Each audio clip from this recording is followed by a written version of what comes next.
Well, Cecily was my sister. When she was 19, she was out in Zambia on her gap year, and she was killed in a car crash. For her funeral, we asked people not to spend money on flowers, but instead to make donations to children that she'd been working with out in Zambia. We were overwhelmed by the response. For her funeral, we raised over £7,000. So we went out to Zambia to see where the money was going. And we realised that whilst we had lost, well, in my case it was my sister, in my parents' case it was their daughter, there were hundreds upon hundreds of children who'd lost siblings and their parents. And they couldn't go to school with their friends because they simply hadn't got the money. They couldn't pay for their school uniforms, let alone for shoes, for books, and for the fees. And so Cecily's Fund was born. That was in 1998. Cecily's Fund now works with local Zambian partners to ensure that over 8,000 orphans can go to school. They can achieve an education from primary through to tertiary level.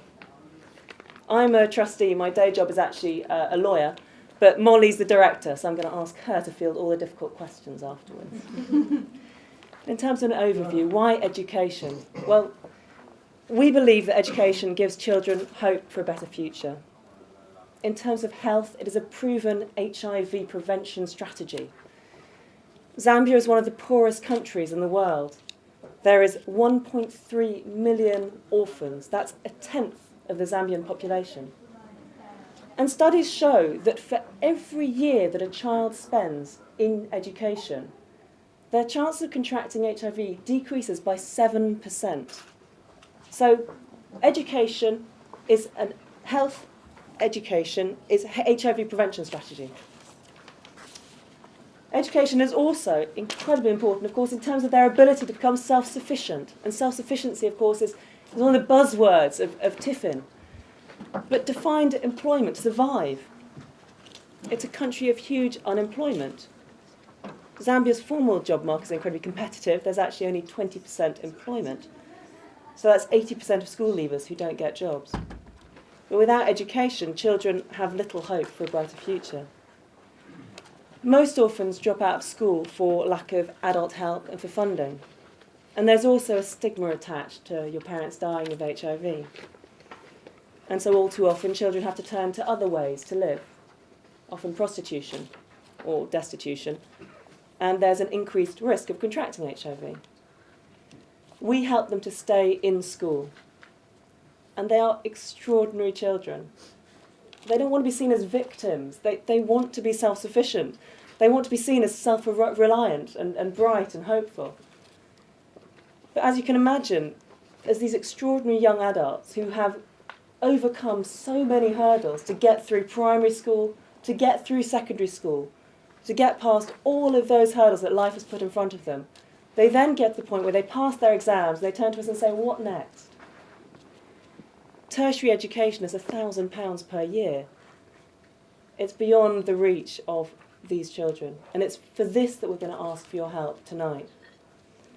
We're asking you to help us put 6 students through Teacher Training College. So why Teacher Training College?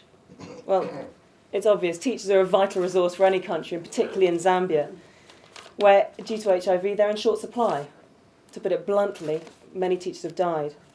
Schools are chronically understaffed, and in turn, children aren't getting education from qualified teachers, let alone those who've actually got an understanding of HIV and health education. And before they can apply for our teacher training sponsorship, students have to go through a year of health education and training to become peer health educators and going back into schools and teaching about HIV/AIDS, before which they can then apply to Cecily's Fund to get teacher training. And teaching provides a secure career for these orphans. It's a guaranteed job in a country where there are very few guaranteed jobs. So in short, teacher training not only is an opportunity for the individual orphan, and of course the ripple effect of those that they will invariably support, their families and the extended families, but also those that they teach, and the Zambian education system as a whole. This is Mizozi. Her parents died when she was very young, and Cecily's Fund has helped her through firstly school, then peer health education for a year, and then teacher training college. And she's now got a job, so she's teaching in the Shalom Christian High School. And Ms. Otis is such a positive role model for orphans that she teaches. So she's countering the stigma that attaches so often to HIV orphans. It costs £1,000 to send an orphan to teacher training college. It covers basic living allowance, as well as the course fees, and that's a place with full board. Teacher training can help change an orphan's life and prospects. So with our help, Drusilla went to teacher training college, and as she says here, in 5 years' time you'll find me able to stand by myself and helping others in the same situation. It's about helping others. So all too often we help children through secondary school, then as young and dynamic adults, through a year of peer health education, then they turn to us and say, what next? What can I do now? Well, up till now we've been able to say, apply for our teacher training programme. But the reality is, in the current economic climate, we're struggling to continue the tertiary education limb of our programme. It's expensive relative to the cost of sending a child through primary school and secondary school. And we undertake to, once we've started a child through primary school, to see them all the way through to secondary school. So we're having to reallocate, or we're risking having to reallocate resources. We don't want to do that. We want to be able to offer these young, dynamic adults something to look forward to. And so we'd like, and we urgently need, your help.